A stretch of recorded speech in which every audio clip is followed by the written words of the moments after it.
How can I tell whether this hunch that I'm getting is really something to be followed, or is it my wishes or my fears or my pride or vanity or something of that sort?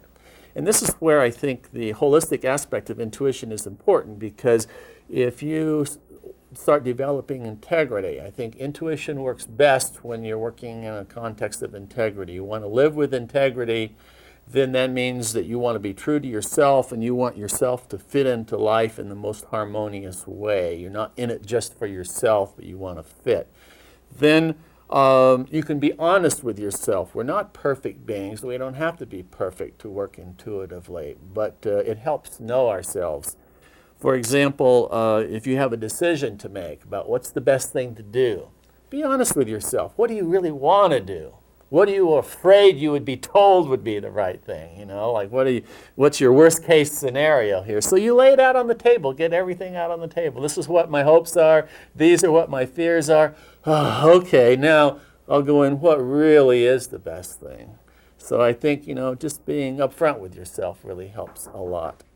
First, you need to be aware of what those parts of you that might get in the way, and that just takes just close personal observation of paying attention to how we react to situations, how we respond to situations, what it is that pushes our buttons, because those things that push our buttons are also the things that are likely to stand in the way of hearing very clearly an intuitive message coming through. Well, you bring up a subject that is I've seen a lot of, and especially, unfortunately, in corporations and people who work in corporations. Their egos are so overdone that they're not likely to think that something more than they know is available for them, either from a higher source or from other people a lot of the time. And I speak with people where they try to get something across to a high executive, and he doesn't listen.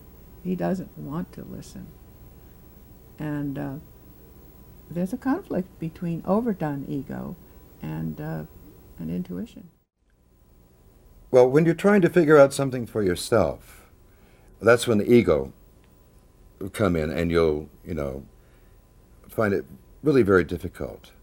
I recommend people to start in their intuitive practice getting information about other people, because they don't have any vested interest in that. And then in that way you learn how to be objective. It's like you're standing outside yourself. And of course take a page from there's a book called The Very Rich Book, Interviews with Very Rich People. And they all say, I treat life like a game. You don't take it so seriously. And that may be the key to being able to step outside of yourself and to look at what's going to work best for you.